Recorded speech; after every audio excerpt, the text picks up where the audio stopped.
It's time for the 49ers Rush podcast.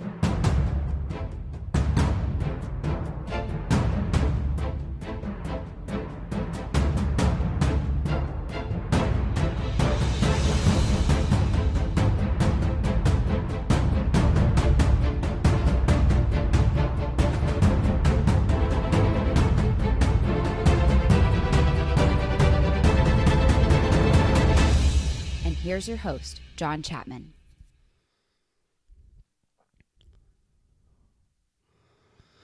Welcome to another episode of the 49ers Rush podcast. I'm your host, John Chapman, and how does it feel to be 5-0? The 49ers go on the road, the defending division/conference winners in the Los Angeles Rams, and man, that was awesome. That was such a great game. So what we've got for you today, we're going to be breaking down just kind of a live reaction show.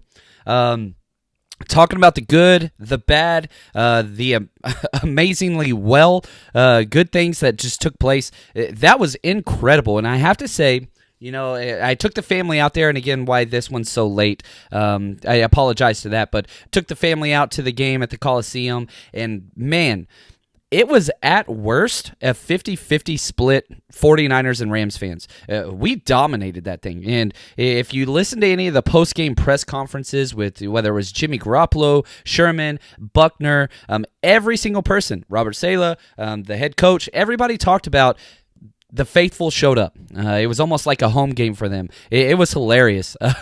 Whenever it was third down and the Rams were out there, which, holy cow, I've never seen such a dominating performance just on third down and fourth downs. The Rams are held to go 0-for-9 on third down conversions and 0-for-4 on fourth down. They didn't convert 1/3 or 1/4 down ever the whole game. That is very, very rare to say the least. And I think a lot of it had to do with the crowd. The energy level was bananas, and they were making audibles on third down, Jared Goff, and he was having to use hand signals because people couldn't hear.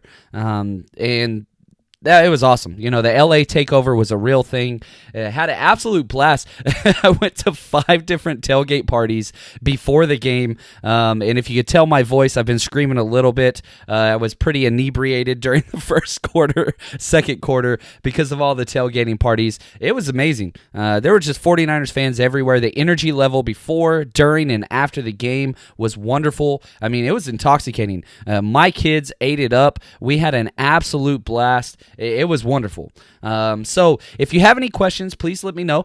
Throw them up on the chat there. We're going to just go question by question, talk through the game, and just kind of break this down. Now, here's the deal. A couple things I do want to say.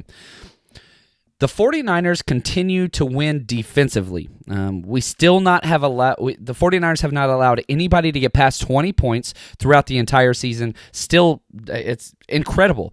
And the Rams scored 7 points. Yes, I understand they're without Todd Gurley, but whatever. They were a top 5 offense in points per game and yards per game. Not this week. And a lot of that had to do with what the 49ers were doing defensively because they were just getting after everybody. Now, they came out, the Rams did, they ran 9 straight times and got their only touchdown on their very first drive.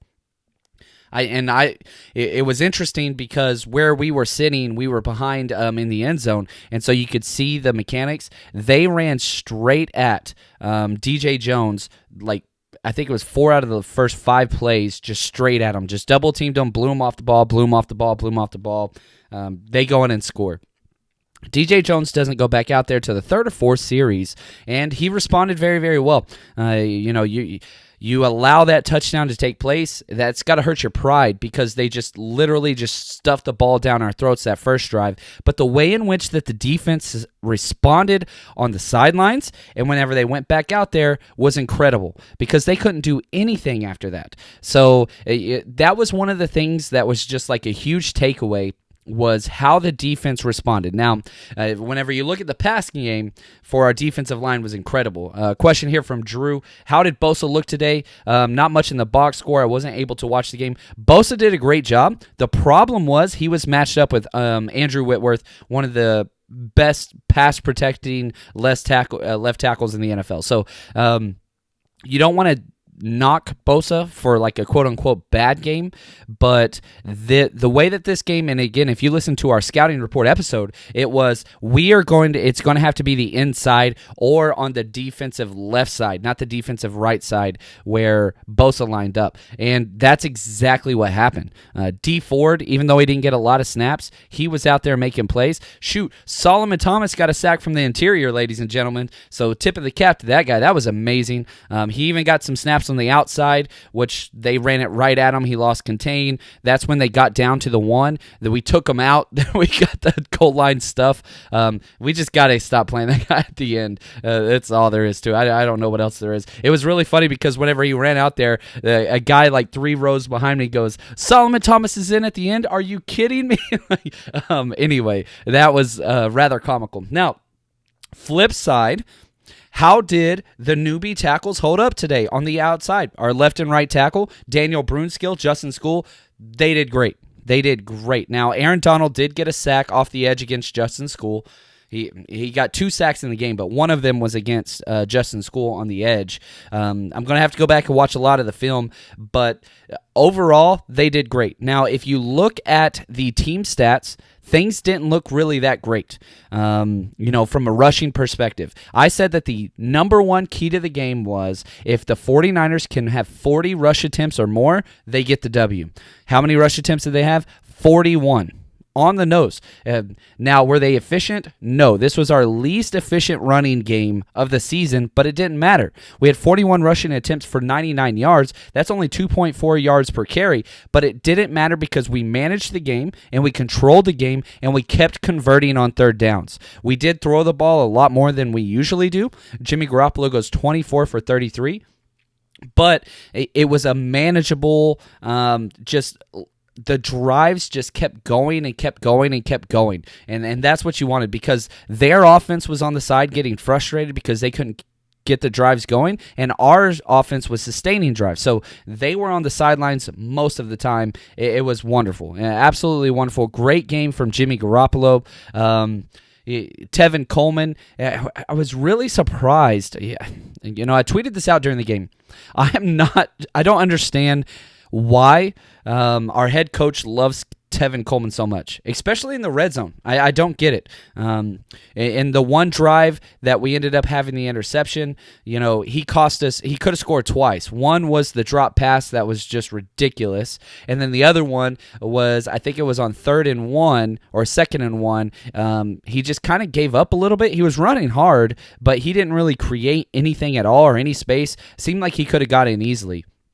I don't understand why we don't give the ball to Matt Breida on the goal line. I really do believe he is the best back. Tevin Coleman had 18 carries to Matt Breida's 13. And I know I'm nitpicking here because this was a wonderful game, a huge win. We're 5-0. That's amazing. But at the same time, this is what teams do as well. They self-scout. And so once the game's over, they go back and they look and they said, hey, we won the game. That's wonderful. But how can we make this better long-term? I really do believe Matt Breida, they're kind of capping his touches and his carries. So, which is interesting. You take that for what you want. Next question right here. Seem like a lot of Niners injuries today. Are we okay health-wise? Yeah, 2 of the big injuries that took place. Quan Williams had a hand injury, is what Kyle Shanahan said. Not sure the severity of that, but man, he played wonderful. It was kind of great because you had the number 1 slot wide receiver in Cooper Kupp versus the number 1 slot corner, according to Pro Football Focus, and a lot of different ranks out there in Quan Williams. There is no doubt who won that battle. Quan Williams balled out and shut him down. Yeah, he had a couple of catches, that's fine, but Cooper Kupp was playing like a top 3 wide receiver in the NFL, not just a slot guy. You look at his metrics, 40-plus catches, 500 yards, 4 touchdowns, and he did nothing. He was shut down completely in the slot, and a lot of that had to do with Kwan. Now, we look at the outside. Richard Sherman went down for 1 drive. He came up and made an awesome tackle on 3rd down, and he had a stinger. He kind of kept his knee. Refs came over, stopped the game. He went over to the sideline, but he was back out there the very next series, and he seemed fine. If you watch the press game conference, he is his usual Richard Sherman self, bringing a lot of kind of sass and stuff. One of my favorite comments that he made was, as he was leaving, he's like, DeForest Buckner's coming up here next. Make sure you give his suit a round of applause, which was wonderful. You just got to love the attitude that this guy brings. It's wonderful. Let's see here. I know that Derek Ciapala is freaking that system quarterback statement now. Yeah, that's the thing. People are talking about all that kind of stuff. That's whatever. I was on a couple different Rams podcasts, and I made a comment that it actually went okay. I'm not trying to like any bad blood here with Derek in the one of the 49ers podcast or one of the Rams podcasts, and I said, I think Jared Goff is a system quarterback. I think that he fits perfectly with what they're trying to do, and they got a little upset, but that's okay. We kind of talked through it, and I helped them understand. Jared Goff is wonderful if he doesn't have pressure and there's space to throw to. His arm is wonderful, but if he has to get off of his first or second read, that's when problems happen. Now, if we look at what his numbers were, 13 of 24 for 78 yards, yikes, that's a 60 quarterback rating. Now, the one thing that they were able to do was to mitigate turnovers. We got the forced fumble, which was wonderful, but we were able to limit a very, very explosive offense on the road. We're now 3-0 on the road, which is probably one of the most important stats as far as if you just look from a standings point of view, that's remarkable. And again, because this was our first division game, we're in first place, 5-0. Seahawks eked out a victory against the Browns, who we destroyed, but the Seahawks, that's just kind of how they win football games, always down to one of the last one or two possessions. They're 5-1, so we're only a half game ahead of Seattle. And if the way you look at it right now, probably the 49ers and the Seahawks are the top two teams in the NFC. You have New Orleans, who's wonderful, still without Drew Brees, and then you have the Green Bay Packers, who are 4-1. They're going to play on Monday night, but 5-0 49ers, 5-1 Seattle. Those two teams kind of are standing out above everybody else. The Rams now fall to 3-3. They're at 500, so we are a full 2.5 games. Full 2.5 games. That doesn't make any sense. 2.5 games above them. The Cardinals 2-3-1. They got a victory as well. Our division's winning a lot of games. But if you just look at the NFC standings right now, we could theoretically lose 2 games and still be a wild card team. So we're starting to build a little bit of a buffer between us and everybody else. In our schedule, you want to take it a game at a time, but man, we are playing the Washington Redskins next week, who are atrocious. They are 1-5, one of the worst teams. Their only victory barely came against the Miami Dolphins this week. So if you've got to be ecstatic. Looking at the schedule, we have the Redskins, and then we have the Carolina Panthers, who have won 4 in a row with their new quarterback. So that's going to be interesting, but it's in a San Fran game. But, that's one of those key games. We keep getting tested, and the comments have always been, we're going to find out this week. We're going to find out this week who are these 49ers. Well, guess what? We're a pretty damn good football team, and a 5-0, undefeated, that is just awesome. So love it. It's been an awesome week. Couple more questions that I want to throw out there. At John Chapman, man, that was fast. Forrest Gump, got nothing on you. Thank you. I think our IQ levels are about the same pace as well. But as soon as the game was over, we jumped on the train to get home pretty quick. I wanted to get this episode out here. And we're going to have 4 episodes this week, so it's going to be a busy week. So if you haven't already, make sure you hit that like button and hit the bell. The bell is huge because that's going to make sure that you are with us whenever we have our live shows and you don't miss anything. Let's see here. What week do you guys do you think we'll get guys off IR and be at full strength? I don't know if we're going to be at full strength rest of season. As of right now, the 2 players that I think that will return from IR is going to be Kentavious Street. I think he'll be ready. If we activate him or not is a totally different story. If we look at our inactives, Julian Taylor we have depth at the D line. Thankfully, we haven't really had any injuries up front on the defensive line. So the priority to bring Street back really isn't that big of a deal. You're looking at week 9 is when he would probably come back, 9 to 10. But our wide receivers, that's probably our biggest need. Ideally, the priority, I would say, would be Jalen Hurd, then Trent Taylor. But I think if Kyle Shanahan could pick which 2 players he would get back off of IR, it would be those 2. Again, remember, McGlinchey and Joe Staley and Juszczyk, they're not on IR. So you're looking at that week 9 to 10 range when we could have, if no other injuries take place, as close to full strength as we're going to get. In the NFL, there's a lot of injuries. And again, same thing with Witherspoon. He's going to be coming back as well. And we have to give credit. Holy cow. You could have said last week maybe was a fluke for Emmanuel Mosley. He came out and did it again. Who did he? He's guarded Odell Beckham Jr. and Brandon Cooks in back-to-back weeks and played amazing. Didn't give up a catch, just did wonderful. So awesome job. A lot of people keep surprising and showing out and making sure that this defense continues. Where's the weakness? You want to talk about the safeties? Jaquiski Tartt is playing unreal. He's playing his best football of his entire career, and the problem has always been, I've been pretty hard on Tartt, and it's always been because you see these flashes, and then he makes this huge mistake. Consistency is the truest metric of perfection or of greatness, right? That's a Robert Saleh quote that he's used several times. He is now finally consistent. Now, he's not making all the huge splash plays. He's making a few of them. But Tartt is showing up consistently, and he's not losing little bitty things. His tackling angles are perfect. He's not missing tackles that way. He's not blowing outside contain whenever he's that 7th defender in the box.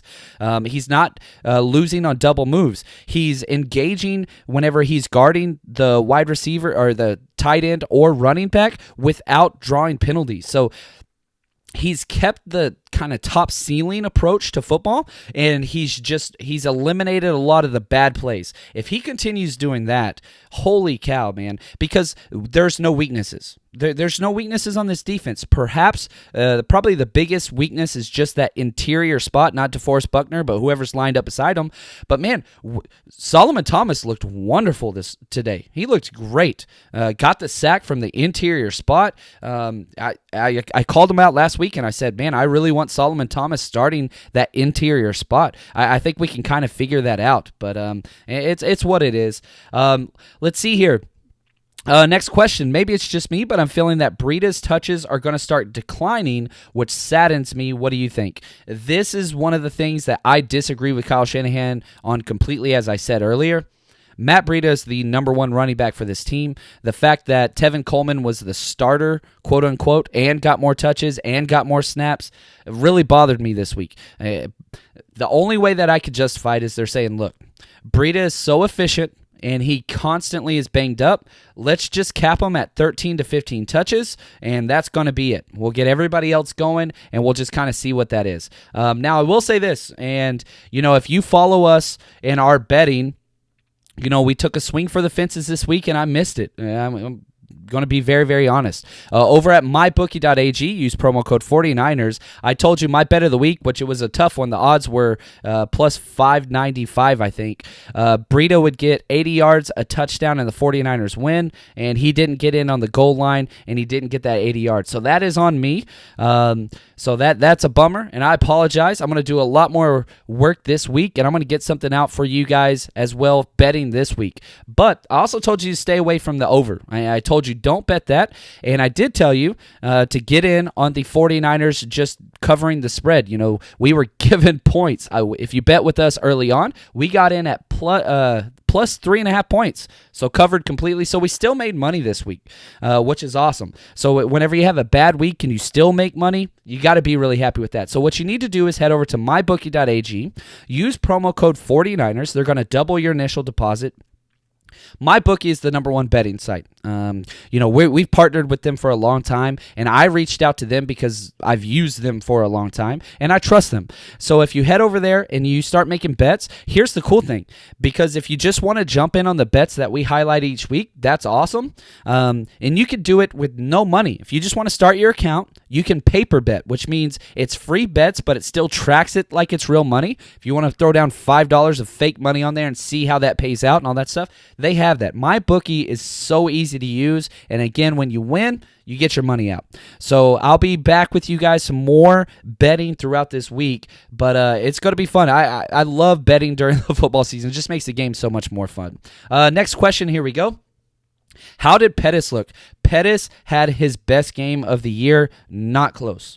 One, he was the starter, and his snaps, we'll have to wait till the snap counts stuff come out, but I would be willing to bet that he led all wide receivers in snaps again, which would put him at, I think, 3 out of the 5 games this year he has led the team in snaps. He only got 2 snaps the first game, but since then, he has been the wide receiver 1.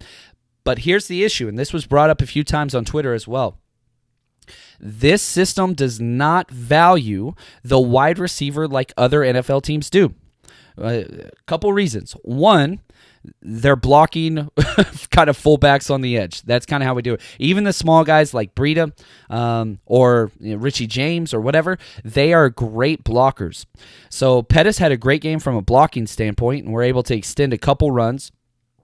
But he had 2 big third down catches in the first quarter. Just came up huge on those 2 plays, which that's what we need to do. Again, with Pettis, it's all psychological, right? That's the only thing we have to be concerned about. But the way in which he's responded in these clutch moments, that builds confidence. You build sustainable confidence over the long haul, then we have a lot of things to work with. But the fact that he's doing it whenever it's a clutch moment, that is very, very key. So very, very happy with how Pettis played this week.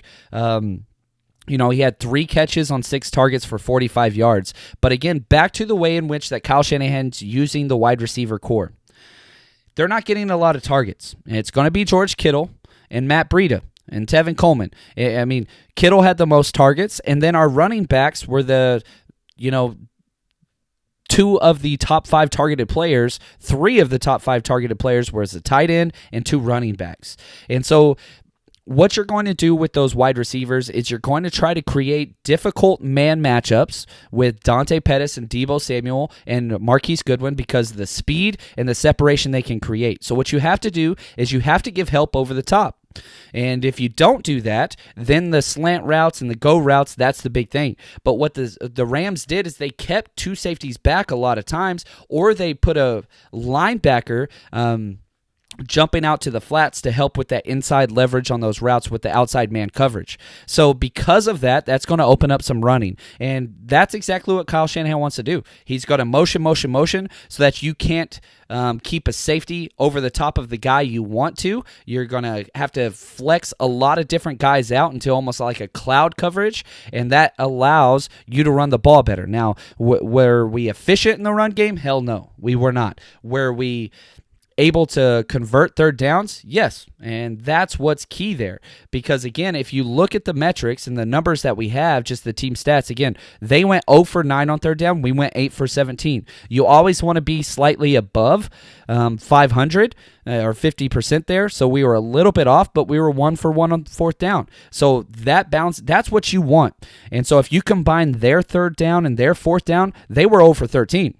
We were 9 for 18, exactly 50%. So that's kind of what you want there. Yeah, the Goodwin drop was huge. It wasn't the best pass, but he still, even though he slowed down and the ball was behind him, it hit him both hands in the palms of both hands, and he still had separation. Man, if he would have caught that and walked into the end zone, I think this game would have turned into a blowout pretty damn quick. And so the fact that we can beat a team like the Rams that were in the Super Bowl last year, despite the interception in the goal line, despite the fumble when we were trying to put the game away, despite the dropped walk-in touchdown play, we still won by 13. And how long is this going to continue? I don't know, but we've got to enjoy this. Again, 5-0. We haven't been 5-0 in a very, very long time. I think it was the 1990 team was the last team. I had somebody tweet their school picture to me the day or the last time the Niners were 5-0, which is hilarious. You can check out my Twitter feed for that. It was pretty good. What does this win tell the league about the 49ers? It tells us exactly what the score says.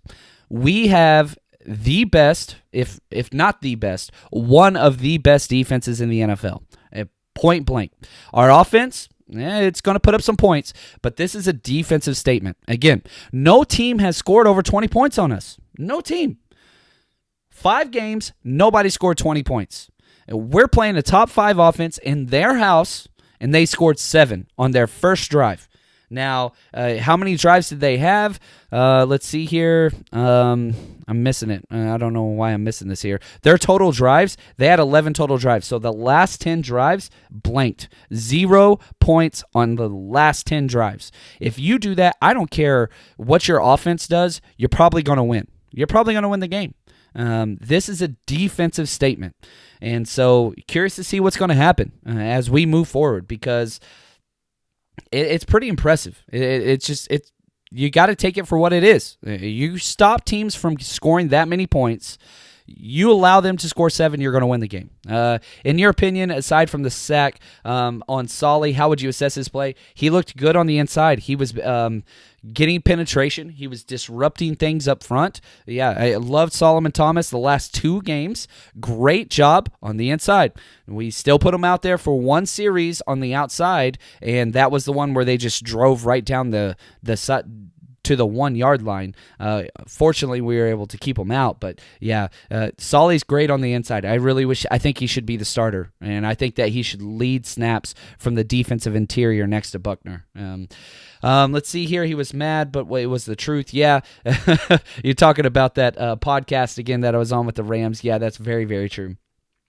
What do you think about the Vikings and the Panthers? They are playing well, too. The Panthers, you've got to give it to them. They've won 4 games in a row with their backup quarterback.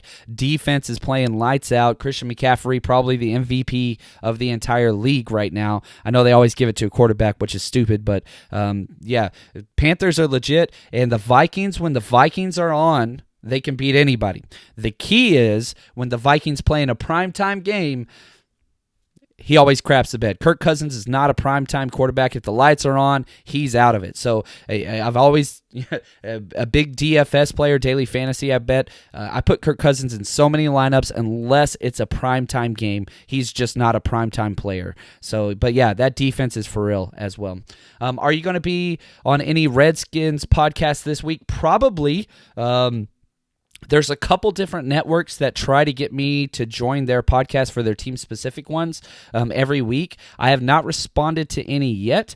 It's a pretty busy week for the Chapman household. We've got football games on Monday and Thursday for my boys, respectively, so it's going to be a pretty busy week for me. I still haven't committed to any non-49ers things yet, but I probably will. And man, I got to tell you guys, something new. I am working with an app developer. This is crazy. It's not finalized yet, but there's a lot of money already invested. It's going to be coming soon. Where if you want to, this is it for everybody, you'll be able to turn down the TV of the Niners game and listen to me and a fellow broadcaster breaking down live, and it's going to sync to your TV, so the audio would be me instead of, Troy Aikman or Joe Buck. It's going to be someone that actually knows if Joe Staley's on IR or not. So stay tuned for that. I'm hoping to have an announcement. Everything's gone through the prototypical phase. Everything's looking good, just not finalized yet, but this is something that's going to be in the work again. Just because I think that this is going to be a great way to connect our audience. We're already ahead of the curve of a lot of just different sports podcasts with the videos and the breakdowns that's going to be later on in the week once the NFL releases coaches film. But I thought that this would be even better, man.